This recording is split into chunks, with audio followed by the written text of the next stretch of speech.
ఏపీలో వైసీపీ నేతల అరెస్టుల పర్వం కొనసాగుతుంది. ఎన్నికల్లో ఓటమి తర్వాత వైసీపీ పరిస్థితి దారుణంగా తయారైంది.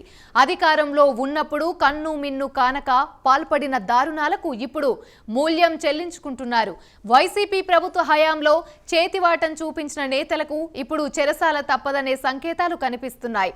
అధికార మదంతో జులుం ప్రదర్శించిన కొంతమంది నేతలు ఇప్పటికే జైల్లో ఊచలు లెక్క పెడుతున్నారు. మరికొంతమంది నేతలు కూడా అదే బాట పట్టక తప్పదనే ప్రచారం సాగుతోంది. ఇక ఈ అరెస్టుల పర్వంలో తర్వాత నేత ఎవరు అనేది ప్రస్తుతం ఆసక్తికరంగా మారింది.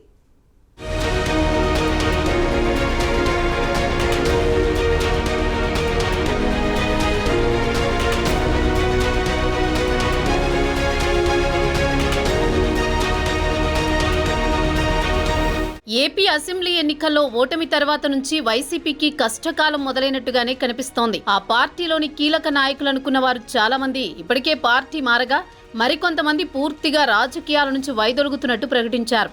ఇంకొంతమంది తమ నియోజకవర్గాలకు దూరంగా ఉంటూ ప్రస్తుత రాజకీయాలతో తమకు సంబంధం లేదన్నట్టుగా వ్యవహరిస్తున్నారు. ఇక గత ప్రభుత్వంలో దూకుడుగా వ్యవహరిస్తూ టీడీపీపై, ఆ పార్టీ అధినేత చంద్రబాబుపై తీవ్రస్థాయిలో విమర్శలు చేస్తూ విరుచుకుపడిన నేతలను ఇప్పుడు కూటమి ప్రభుత్వం టార్గెట్ చేసుకోవడంతో ఒక్కో నేత జైలు పాలు అవుతున్నారు.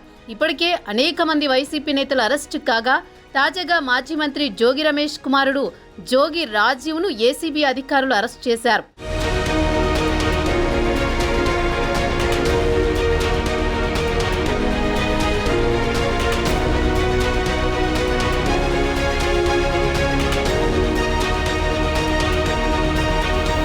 గత వైసీపీ ప్రభుత్వంలో చంద్రబాబు ఇంటిపై దాడి చేసిన కేసులో మాజీ మంత్రి జోగి రమేష్ నిందితుడు. చంద్రబాబు ఇంటి మీద దాడి ఘటన తర్వాతనే జోగి రమేష్ కు మంత్రి పదవి లభించినట్టుగా అప్పట్లో ప్రచారం జరిగింది. అగ్రిగోల్డ్ భూముల వ్యవహారంలో జోగి రమేష్ కుమారుడు జోగి రాజీవ్తో పాటు జోగి రమేష్ బాబాయ్ కూడా నిందితులుగా ఉన్నారు. అగ్రిగోల్డ్ భూములను అక్రమంగా రిజిస్టర్ చేయించుకున్నారన్న ఆరోపణలతో జోగి రాజీవ్ను ఏసీబీ అధికారులు అరెస్ట్ చేశారు. ఇటు చంద్రబాబు ఇంటిపై దాడి కేసులోనూ జోగి రమేష్ కు తాడేపల్లి పోలీసులు ఇప్పటికే నోటీసులు జారీ చేశారు. పోలీసులు ఎదుట హాజరు కావాలని నోటీసుల్లో పేర్కొన్నారు. దీంతో ఈ వ్యవహారంలో జోగి రమేష్ కూడా అరెస్ట్ అయ్యే అవకాశం కనిపిస్తోంది.